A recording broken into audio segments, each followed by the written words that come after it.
Hey everybody, and welcome. Today we are here with Michael Lee. And Michael, the topic of the discussion today is a little bit different. It's going to be about Asian game companies coming to the West. But maybe we could first start just by kind of establishing your background. If you can talk about your experience in terms of games, in terms of working with Asian game studios. Yeah, I can certainly go into it.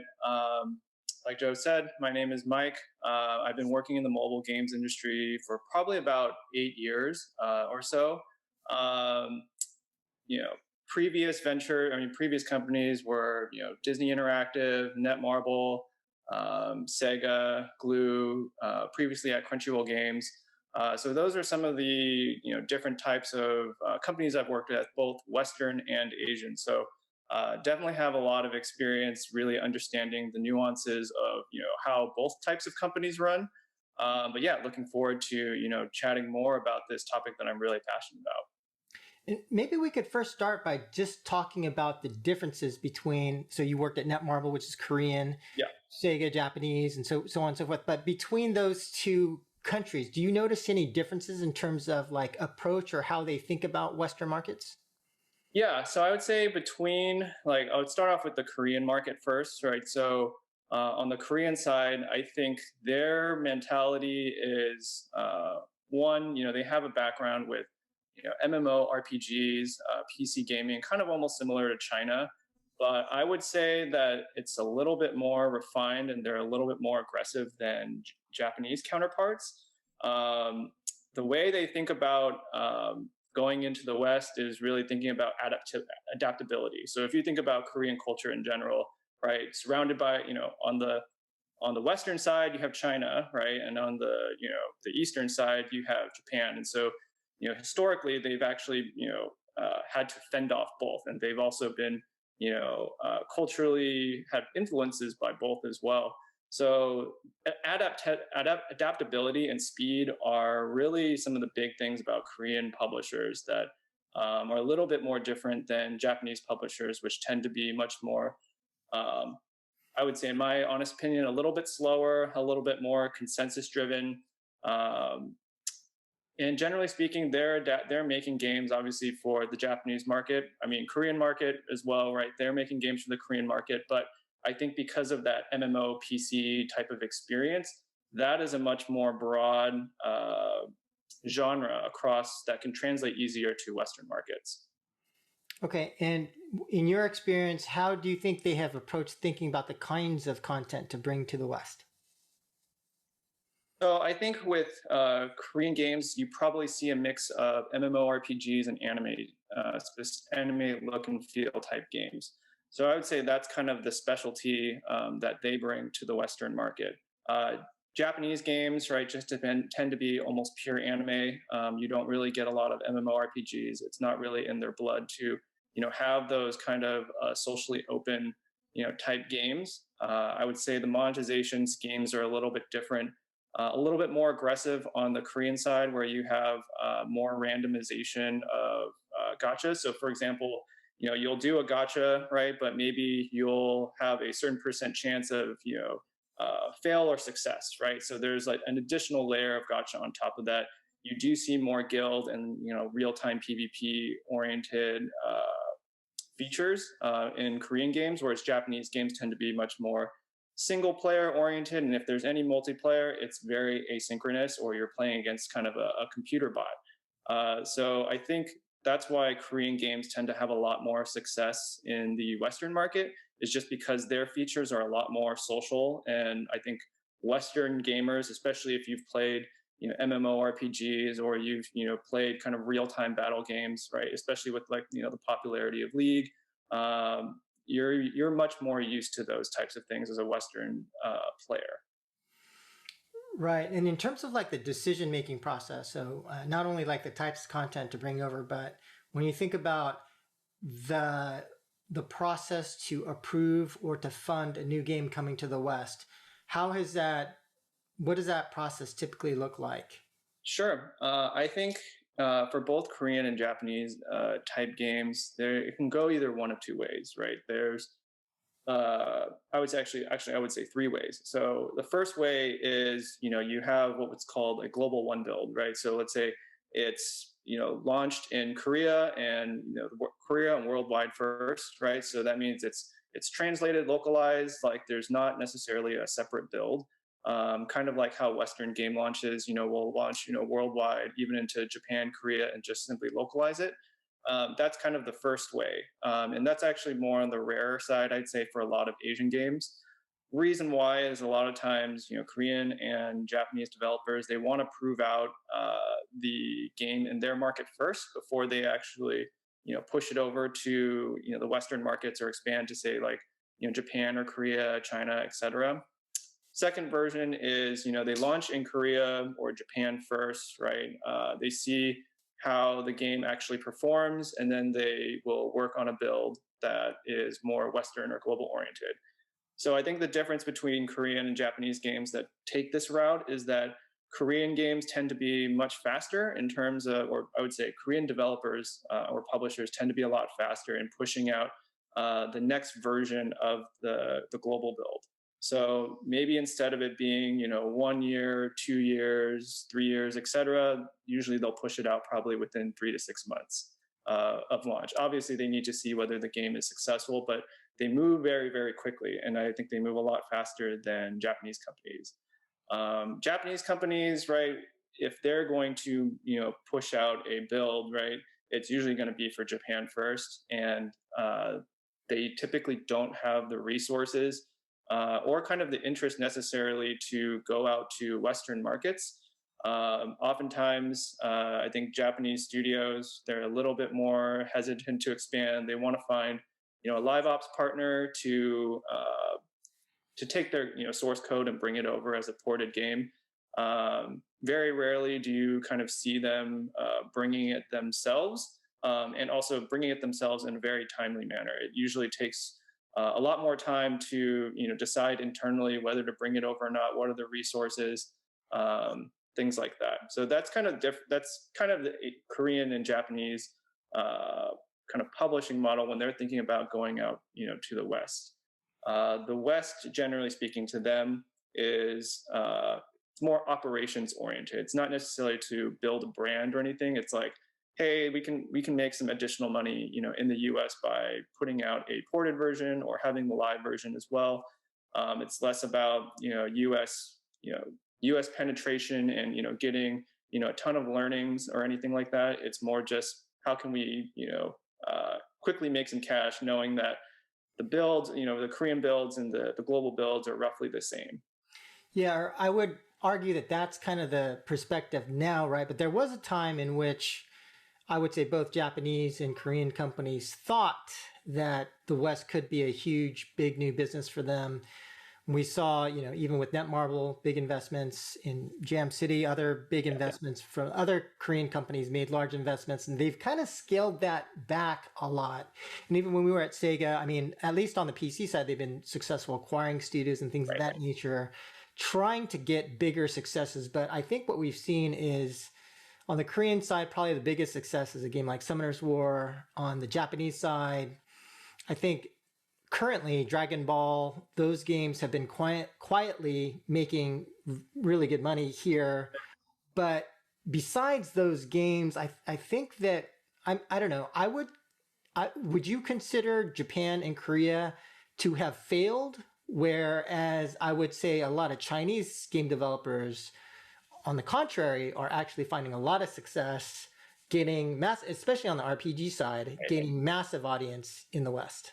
I would say that the genres are a little bit different. Like I was listening to your other, Deconstructor of Fun podcast where they were talking about, Chinese developers coming into the U.S.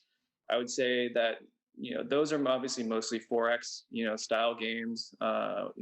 Those are the typical ones that are coming out, to the West as of late. Obviously, you have kind of exceptions with, AFK Arena, Lilith Games, right? Like they almost borderline that anime kind of audience, and you could even say with AFK, they're trying to get more into the anime audience with their latest collaboration of Overlord, which is a really popular anime IP. And so they know that that is the audience they kind of want to go after, at least from the Lilith side, I would say.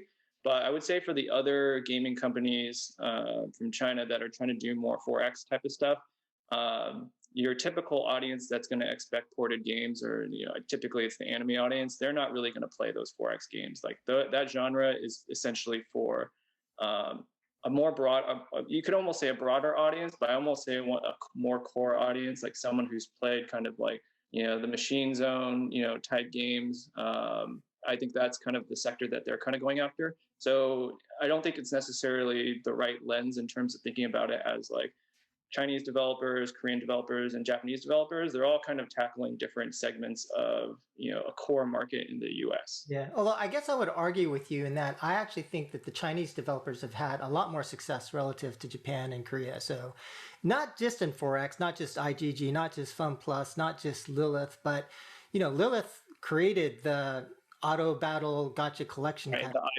idol genre. Dota Legends, and now Star Wars, Galaxy of Heroes, and Marvel Strike Force, they're all based upon the kind of model that was innovated by Lilith. And then in terms of shooters, right? Like all the big shooters, Call of Duty Mobile, PUBG Mobile, PUBG Mobile, those are developed by basically Chinese development. I would say that, you're correct in terms of that. Those genres, I think, probably just being, a lot more popular in China as well, especially if you think about like, PC MMO, just esports in general, right?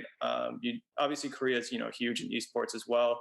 I would say it's probably a little more on like the MMO, obviously League of Legends side, but they haven't really, come up with their own type of League of Legends in the, type of clones in the way that, let's say, Chinese developer, has, brought over that type of model, which is already pretty popular in the West to begin with. So I think it's just more tackling that esports market and the PC MMO audience in that sense. So to some degree, we could say that there was kind of like this initial excitement and push from Japanese companies to the West. Like Gree tried, came in big, failed. And then the Korean companies kind of came in, and I would say that they had a lot of missteps as well. Sure. And I would say Tencent's currently trying to do that, right? They're building out a big office in LA. They're trying to, but clearly they also understand that they don't understand the Western market. I think they're just being a lot more intelligent about how they tactfully execute against trying to go after opportunities in the Western market. But what do you think? And I don't know, please feel free to push back, but what do you think is wrong with the Japanese and Korean companies? What are they doing wrong? I would say, because, and by the way, yes, sure, there's Dragon Ball Online, or not Dragon Ball Online, but there's Dragon Ball Dokkan Battle. There's some of these successes, but they're kind of more accidents, I would say. I would say if you think about the really popular, like the examples that you use, let me take it back a little bit. So, okay. If you think about, Gree and DNA kind of coming, to the West, right?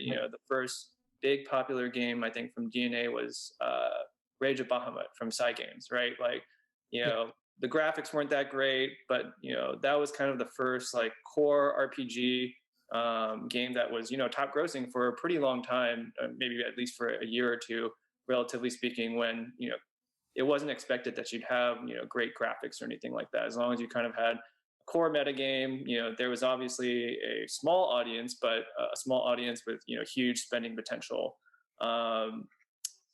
So I think we slowly move, right, like from 2012, 2013 to kind of like low graphic, fidelity type games, from basically Rage of Bahamut to then Puzzle and Dragons, right? Like a little bit more higher fidelity, but still a match 3 RPG game. And relatively speaking, if you compare it to games now, the graphics are kind of on the lower end.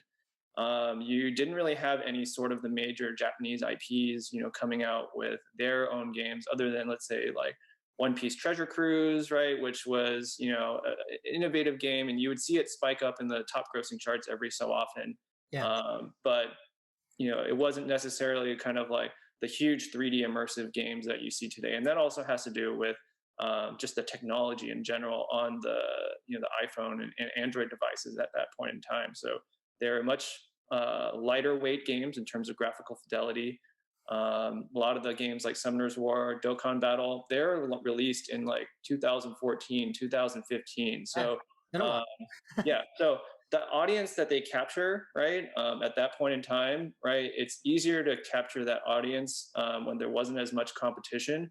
So if you look at, where they are now, right, like they've had a core fan base to build up and basically almost like a 5-year head start over, other competitors. Because if Summoner's War and Dokkan Battle came out today, it may not have necessarily the same type of level of success that we kind of recognize on the top grossing charts.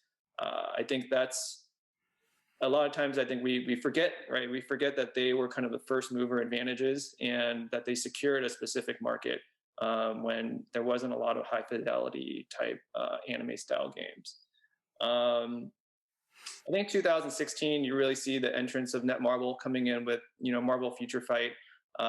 That's, I think, to me, one of the more interesting cases where you have a Korean developer coming in, partnering with, a big, IP and Marvel, right? You just didn't really see a ton of Asian developers partnering with Western IPs. I mean, DNA had done it with, I think, a Marvel card game that they made. Obviously, there was, Disney Tsum Tsum.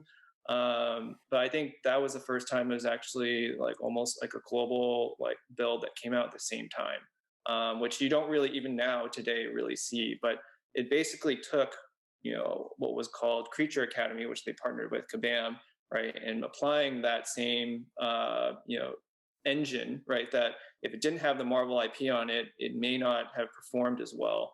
But when you have the Marvel IP on it, it allows for that core metagame to really come through. And, all the things about like, that type of gotcha mechanic or, wouldn't work because it's too aggressive. But if you pair it with, a really popular IP, right, where the audience is already attuned to those kinds of things, then obviously it is a perfect synergy. Yeah, although I would say that I still am concerned by a lot of the games that have the Marvel IP attached to it. Sure, sure, sure. It's a fantastic IP, but after licensing fees and so on and so forth, Right. it's very hard to be profitable. Yeah. We even saw with like Star Wars Galaxy of Heroes, right? Like EA didn't do UA for like 2 years. So it's Yeah. like, I think, but if you're in Netmarble, right, and you're trying to get into the Western market, and this is your first foray, like you yeah, need to, obviously have a presence, right? And obviously, Marvel is a great way to do it, especially if you have more like IPO type ambitions. So not only is it just a brand kind of, positional play, right, to be able to say, hey, I want to try to acquire, more studios in the West, or we want to basically use this as a test case to actually be successful, have a success in the West, relatively speaking. yeah. It definitely can really be helpful. Wanted to continue on like in terms of 2017, Oh, yeah, 2018. please. You really do see the graphical fidelity of some of these games really come to life. I think whether it's Seven Knights, or I think you have a game like Grand Summoners, Exos Heroes, Epic 7. You're really starting to see that the fidelity for a lot of these types of ported and anime games are really raising the bar, right? And so the thing is, when the bar is being raised, especially in the West, right, like if you're just competing in Japan or Korea or China, right, like your game has to compete, right, with all the other, let's say, anime games, right, or the games that are targeting that same audience. And it's a pretty red ocean market. As the graphic fidelity goes up, there's a certain type of expectation from users, whether it's anime games or MMORPGs, right? Like once that bar goes up, it's really hard to like make a game if you're a competitor trying to come in and just limp in, right? Like it's almost going to be near next to impossible. Yeah. So in terms of like the Japanese or Korean companies that you've looked at, who do you think is best positioned? Like it seems like right now, again, if I'm being honest, Yeah. no Japanese or Korean companies doing well. And I mean, you can make an argument that Netmarble is being aggressive, but I don't necessarily equate that to doing well. Yeah. Like, so for you, and for me, it's really ultimately always going to come down to, generating a long-term sustainable business. Who do you think is the best position to do that? I would say Probably, I mean, honestly, it's probably Netmarble, generally speaking. I just think that out of all the Asian companies, they probably have the most globally minded uh, strategy, generally speaking. Like, I can't think of another publisher that has, you know, uh, a Marvel game, right? Plus, also, trying to focus on their own market, but they're also semi-successful in the West, generally speaking. It doesn't have to be necessarily like, top 100 grossing, but just to even have success both in Asia and the US, right? Like it may not just be concentrated in one area, but the fact that it's more globally diversified. Um, that's kind of one of the things that, especially I've seen. I know they just recently, released Seven Deadly Sins, Grand Cross. I think it was about a year ago, almost as of now. And that is basically a hit for the anime gaming audience. Both Is that a hit? Is that when is that launched, or has that already launched? that launched in globally in March, Okay. right? March of this year. I think last year it released roughly around June, I want to say. Is that like another one of these titles, kind of like these ARPGs in Korea that Yeah. whoop ass in Korea, but then like do nothing here? Is that No. Actually, it does really well here. It's a top okay? 50 grossing game. Oh, yeah, One I of the pay things attention to it. Yeah, one of the things that makes it that really stands out, right, is one that they've tried to push a lot of MMORPGs, into the US or the Western markets. Really hasn't. I mean, you'll see it kind of spike and then it'll kind of die down. And the MMORPG market, I think if you came, I think a little too early, it was kind of a really hard market to crack. Our internet speeds over here are not the same as being in Asia. The marketing tactics are different. Obviously, cost of acquisition, is a lot higher as well.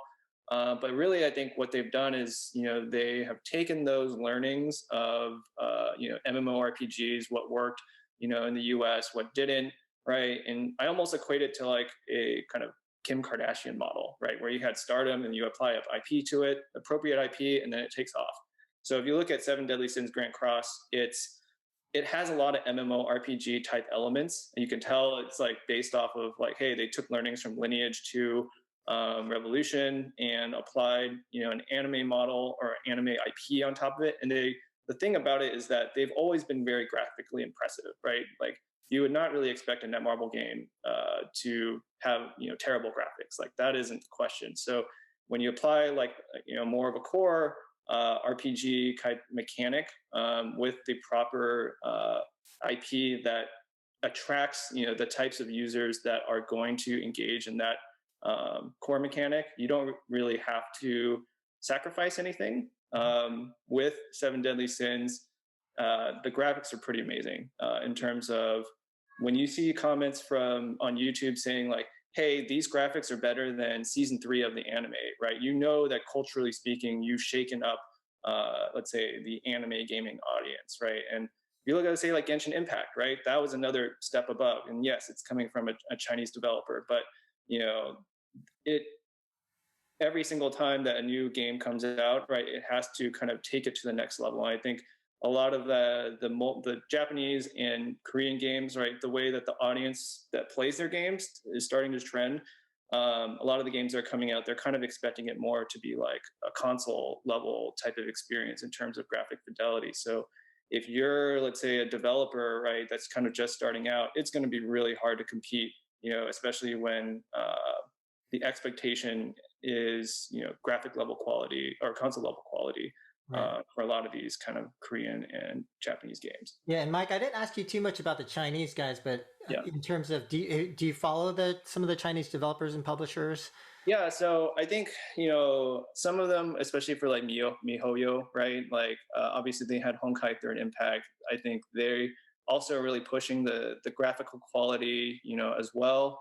I definitely did not expect Genshin Impact to come out of from MiHoYo, just because Honkai Third Impact, right? Like roughly speaking, it's a top 200 to 100 grossing game. Relatively speaking, it wasn't necessarily making huge waves, but you would always see them at anime cons and whatnot. So they definitely knew their audience, and yeah, those are typically I would say MiHoYo is kind of like falls in that realm of kind of the anime space game. Right. And maybe the one other thing, because currently, from your experience at Crunchyroll, Yeah. like one of the main advantages in terms of the Japanese has been bringing some of that anime content over. Would you, and that seems like to date at least, that's been the primary benefit of having a Japanese company come over is Yeah. there's big So, Japanese IP. so even for, let's say, some Yeah, Korean companies, I'll even use like Netmarble, for example, sure. right? Yeah. They have a Japanese office, right? So they can actually go right to, Kodansha or Karakawa or any of the major IP holders and say like, hey, we want to make, a XYZ game. We'll be willing to pay, X amount for it. Obviously, for some of um, the more tentpole IPs, the Shonen Jump type IPs, those are all unfortunately probably held by Bandai, right? So it's like you have to work with them in order to use it. But for anything that's not a Shonen Jump specific title, it's actually pretty hard, right, to find another IP that's going to hit the same level as, let's say, Bleach or Dragon Ball. So yeah, I would say definitely for a lot of the Japanese IPs. Or not Japanese IPs, Japanese developers, right? Like their gameplay, even though you have the anime IP attached and associated with it, you still need the gameplay to back it up. And oftentimes, like I said before, Japanese developers tend to make games for the Japanese market, but it's just inherently that their games are just not as social and not as competitive compared to some of the game mechanics used from a Chinese developer perspective or a Korean developer perspective, where they use the MMO and guild and PvP, live PvP type mechanics already built into their game, and that's what honestly the Western Western gamers want, as well. But unfortunately, a lot of times I think they feel that they're beholden to just here's the game and this is what we're going to get, and especially if the game is already built, in Japan and it's not going to have those features, most likely you're not going to get those features in the Western market. Yeah. And given that you have been working at Crunchyroll, you guys must have thought about trying to take Japanese anime IP and bring it to the West. Not to speak about any specific opportunity, but Sure. just talking about when you try to characterize for any given Japanese anime IP, whether it's Naruto or Bleach or Seven Deadly Sins or whatever, what's the thought process in terms of, okay, we have this IP, then we marry it with some type of gameplay and monetization system, Yeah. and then this is how we think how well it might do in the West. Like, what is that thought process typically like? I mean, the thought process is typically like, hey, we know that we're not going to make the Western version is not going to make as much money as the Japanese or Korean version. It's just that the audience is a lot smaller, right, compared Okay, so to. it sounds like you're already starting from the perspective of there's an existing game, and then you Yeah. want to support that game. Yeah. Usually there's an existing game that we would want to bring over, right? And you can kind of do some estimates. I mean, if you look at Sensor Tower or App Annie, you can tell that there is a revenue discrepancy and an install discrepancy, just because obviously, even though the Western market is really big, right, the appetite for, so let's say, like an MMORPG or an anime based game is going to be a lot smaller than, say, like a shooter, right, like an esports shooter or whatnot. So typically we have to adjust our numbers to be a little bit lower when we're thinking about bringing over a specific title. The difficult thing about that is, because those markets, let's say whether it's in Korea or Japan, they work in isolation, right? They're not necessarily competing against, other Chinese game developers or Korean game developers, right? It's just Japan or Korea or whatever.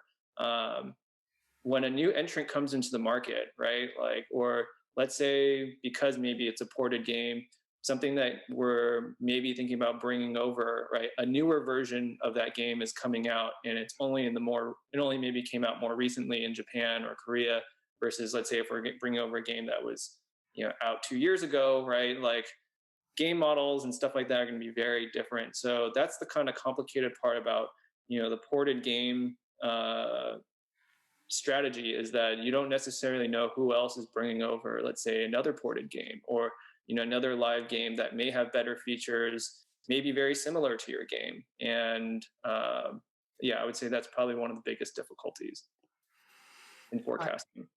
And so I think that What do you think that the strategy should be? So kind of here's my worldview, or at least the way that I'm thinking about it is that I just fundamentally think that there's a fundamental problem with Japanese companies and Korean companies that is preventing them from having bigger success in the West. Now, I don't know exactly what that is. I think Sure. it's partly cultural, partly the approach, partly not being able to move as quickly, partly about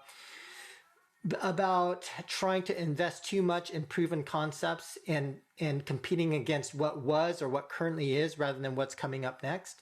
Right. But I think that that's why I believe like a lot of the Chinese developers are actually a lot more innovative, creative, Sure. getting For after sure. opportunities uh, much more successfully. And I actually think the sky's the limit for a lot of Chinese studios and developers to be successful. Not for the reasons why I actually haven't listened to that podcast that you're talking about, but I have heard that they talk a lot about the work ethic and all that kind of Yeah. stuff. I don't think Yeah. that's it. I personally, I I don't.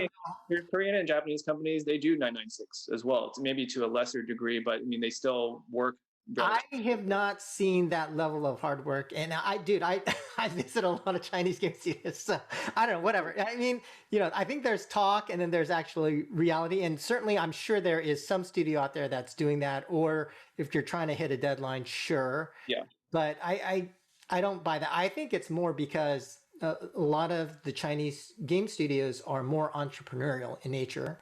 Sure. But I do think that there is going to be an upcoming stuff that we've already talked about before with respect to the US China app wars and the fact that if you are launching in China, you're probably going to have to turn over all of your data to the Chinese government and things like that. And Sure. that's Sure. just not going to fly. So Right. then there is an opportunity for Japanese and Korean developers. What advice would you give to them, or how do you think they need to change in order to be more successful in the West? To give some background information, I know when I talk to a Japanese executive about, when they're thinking about, risk for games, right? Usually it's Japanese companies will only copy Japanese companies, right? Like even if they see Chinese, developers or Korean developers in Japan, they won't really, they'll just kind of say, oh, like they're there, right? They're a little bit different, right? But like if you want, I think in Japan, if you want to, raise your case about why you should move forward with, a specific, I don't know, meta game or whatever, I think a lot of executives will ask like, well, who else has done it, right? And like, you're talking about that entrepreneurial spirit of doing something new, right? Like that's a lot harder, I think, in a more conservative environment where they kind of want it to be a little bit more cookie cutter, or you only want they maybe only want incremental, changes just to kind of hedge their risk. But as you know, with games, right? Like you got to risk it for the biscuit, right? Like you gotta put out something new occasionally, and you got to swing, for the fences a little bit bigger in terms of any sort of new ideas or how you want to integrate different monetization mechanics. I think incrementality doesn't necessarily work out as well, especially if you're coming out with like a new creative concept, unless you're working with like an IP. But even then, right? Like, it's you still need to obviously adapt the IP to your business model. But that's the only point in time where I think incrementality kind of works. But in the long term, right? Like you're still creating the same type of game just with a different IP, and the level of success that you're looking for is not going to necessarily be as high as the base version. Yeah, I think now that kind of some of your comments are making me think that I also think the problem is honestly a lot of Japanese and Korean execs don't understand nuance. They don't understand situational context. So they will say, "Hey, we tried, we did that, we bet big before on whether it's greed trying to launch big and in the West and other Japanese companies and Korean companies trying to launch big." But I think that the problem I see is they don't understand that for them, it's like, okay, well, we bet this huge amount of money on the West and it fails. So it just doesn't fail. But they don't think, well, wait a minute, what was the approach? Who were the people that Right. we bet on, right? Yeah. And that is why I think this is an area where the Chinese are actually so much better because they understand that sometimes it's not, it's the people, right? Yeah. So there's a lot of operator error where, and so in Tencent, they might have three teams worked on WeChat 1-1, right? Because and I had that same experience when I was at Sega. I was told, hey, we tried that before, it didn't work. I was like, okay, but What was the audience, right? And you're right. Like, the audience really does matter, and I think because especially if you're talking about games that are ported, right? It's kind of like, well, we tried, but it's just like, well, obviously the game's not like kind of. who was it? What was the approach? Like it's not just like, yeah, we tried that. It's so much depends on the who and the circumstance. So I don't know. But I do agree with that approach, and what you're saying in terms of just that entrepreneurial spirit, but also, I think for Chinese developers, understanding the audience a little bit more, plus also covering a lot more genres of different types of games, whereas, Japanese, Korean games are pretty much just anime games or MMOs for the most part. Maybe the one other thing, just in my experience, is that I think that Japanese and Koreans are too focused on name brands rather than depth. Oh, this dude has this name, even though that dude may know jack shit, but they're like, we're going to hire that guy. Yeah. Sure. I think there is an element to that, but I think at the end of the day, it still has to come down to what kind of, game you're building, as well. And, if the game isn't as competitive with, other games in the market, whether it's other Korean games, Chinese games, Japanese games, especially in the West, we have, I like to think of us kind of as like Asia brings the best of the best over to the West. And, you essentially have to compete out, you have to compete, right, with, other developers that, or everyone else's other ported games or whatever, right? And so I think that's something that makes the West interesting, is that we actually get to see all the different perspectives of different games that we're, competing, or we get to play a lot of different types of games from China, Korea, Japan, right? Whereas, if, Japan, Korea, China, right, their markets are so, secular, right, that they don't actually really know what the competition looks like until they actually reach their market, and actually has a real big dent in their bottom line. So like, even in Japan, like, more Korean and Chinese developers are coming in, right? Like, I'm worried for Japanese developers because they haven't necessarily adapted as well, to kind of the more aggressive and different, monetization and retention tactics that a lot of those developers are bringing. Right. So maybe I could ask you one last question, which is, given the big, and I guess your experience is more with the Japanese and Korean companies, but given the companies that you know of, and from more of a Western game studio developer perspective, what are the best ways that a Western game studio could potentially partner with a Japanese or Korean game company? I would say, something I've thought about a lot is, like, in the most ideal state, right? I guess there's two levels. One is a lot of Korean and Japanese game developers, they just don't have really good analytics, right? They don't have kind of the science-based approach that I think we tend to take in the Western market. Particularly when it comes to performance marketing and, different things like lifecycle emails and stuff like that. Like, all the automated stuff just really isn't there in, the Korean and Japanese markets, primarily because, like, if most of your audience is in Seoul or Tokyo, right, like doing kind of OTT branded stuff, right, like, you're gonna, because it's so dense, like, showing a billboard can actually, net out profitably, versus like here, everyone's spread out, right? Or now we're all kind of at home. And so just that level of, analytics approach, right, is something that I think Korean and Japanese game developers really need. I can give you an example. So for Japanese developers, the way they think about UA, right, they think about it more on a P&L basis. So what I mean by that is, let's say, for example, you get a month's worth of installs, right? They only look at how much revenue did those installs generate within that month, not from a future cohort, like, one full month baked out. It's literally calendar month. And so that puts them, at a huge disadvantage when they're trying to spend for, UA.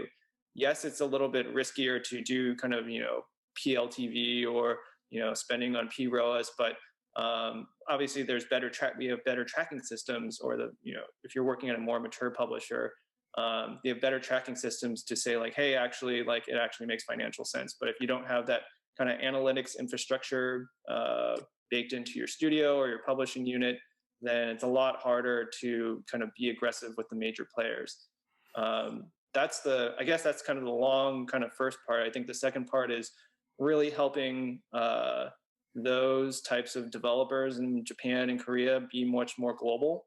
Most of the time you don't really see them do soft launches, right? It's pretty much just, hey, we're going to put it on pre-order and pre-reg on Google Play, and then, launch the ported game kind of as is. I really would like to see a situation where it can be like, hey, what basically the anime gamers and stuff like that, they don't want the ported version. They actually prefer it to be, a much more global one build version. Yeah. Because if you look at like the Discord channels for a lot of the popular type of anime or MMORPG based games, it's like we know it's coming down the pipeline because they've all played, let's say, the Japanese or Korean versions, in Japan or whatever. So helping studios to actually be Western first and then actually Asia second. And you actually have seen this with I actually have seen this in more recent times, I think, with Langrisser and Epic 7, where they actually, as Chinese and Korean developers respectively, they obviously launched in Korea, China, their home country first, right? And then they would go to launch the Western version second, and then they would do the Japanese version third, right? Just because they figured the Japanese audience has a very specific taste, but also it can make a lot more money. It probably will make a lot more money in Japan than it will in the US. So that's only like one step of the optimization. But what I really would like to see is like, hey, if I were a publisher, a Western publisher trying to bring over a Asian game, I would help them, obviously with the analytics stuff, but also the resources to actually, localize a global one build game, do soft launch in somewhere like Singapore or Australia or somewhere in Southeast Asia where you do have a mix of Western and Chinese games, but English is the common, language. And so you can get a decent LTV read, I think, from, the Southeast Asian markets with Singapore, let's say Taiwan, Hong Kong, et cetera. And then kind of, figure out how do you want to optimize the game over time by starting out with English first and then, pushing it out to, at the same time to the US and, Korea or Japan or whatever.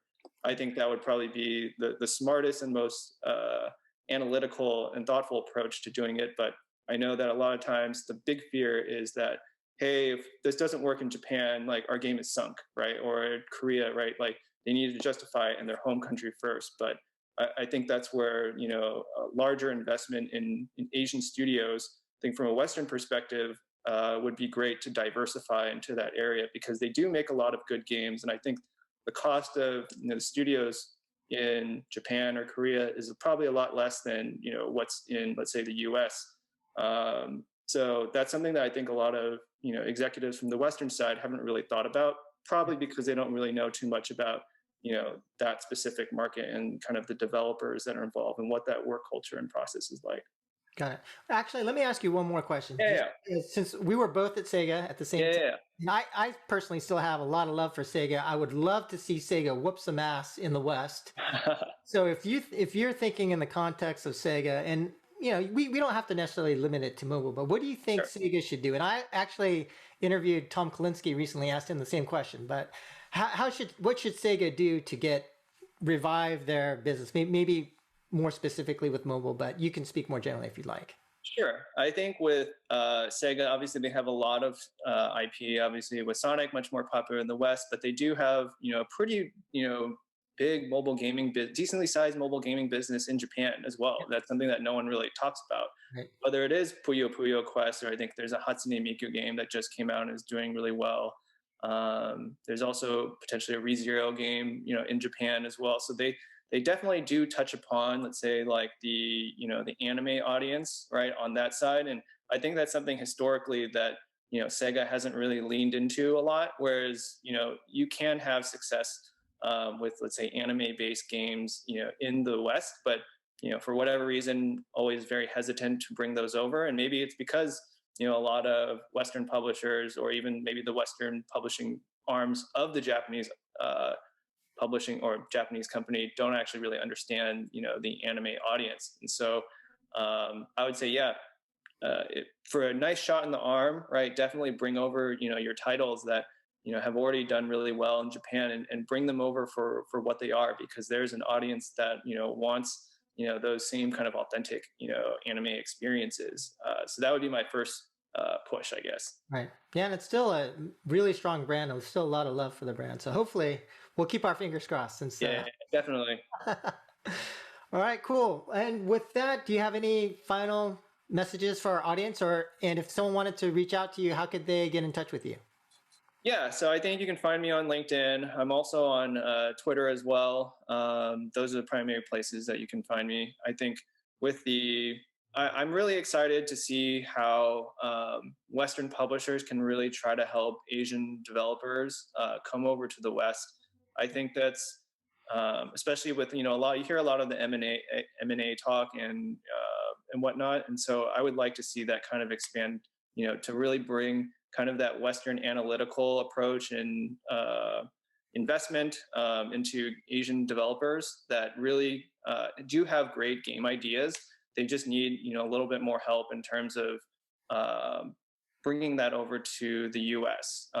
Just from like a monetization perspective, or even just how to just approach it, localize, soft launch, all those things, right? Like, I think they have the capability to be successful. It's just that no one has really helped them or taught them, what's the best practice in terms of coming over to the West.